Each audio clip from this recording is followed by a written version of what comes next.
Hi everyone, আজকে আসলে আমাদের ঢাকা বিশ্ববিদ্যালয়ের লাল বাসে করে আমরা ক্যাম্পাসে যাচ্ছি। এখন আমরা আছি হানিফ সাহেবের জ্যাম লেগেছে। এই জ্যাম যে কতক্ষণে ছুটে এটা আসলে বোঝা মুশকিল। আপনাদেরকে আজকে আসলে আমাদের লাল বাসের একটা ব্লগ উপহার দেবো, এই জন্য আসলে আমি ক্যামেরাটা অন করি।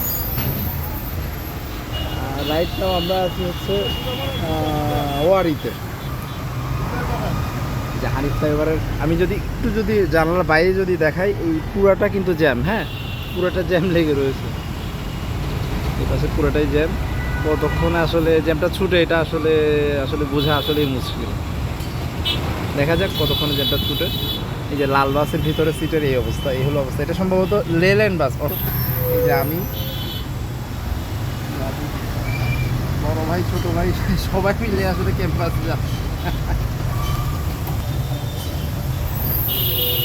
বাসের ভিতরে কন্ডিশন, ড্রাইভার মারা চালাচ্ছে, এই হলো অবস্থা। হাইট ড্রাইভার তো জ্যাম করলে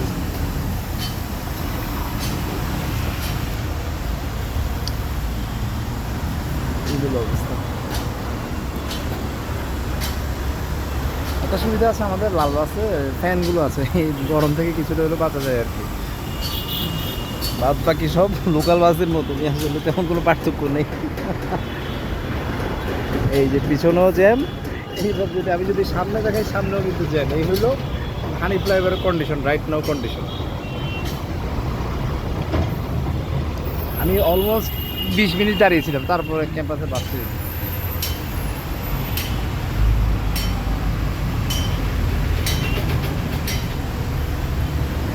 বাস রান টুয়ার্ডস ক্যাম্পাস।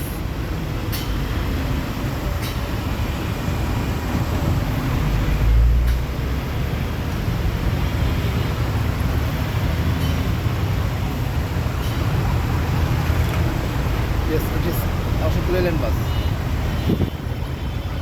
ওকে, আমরা যাই তাহলে।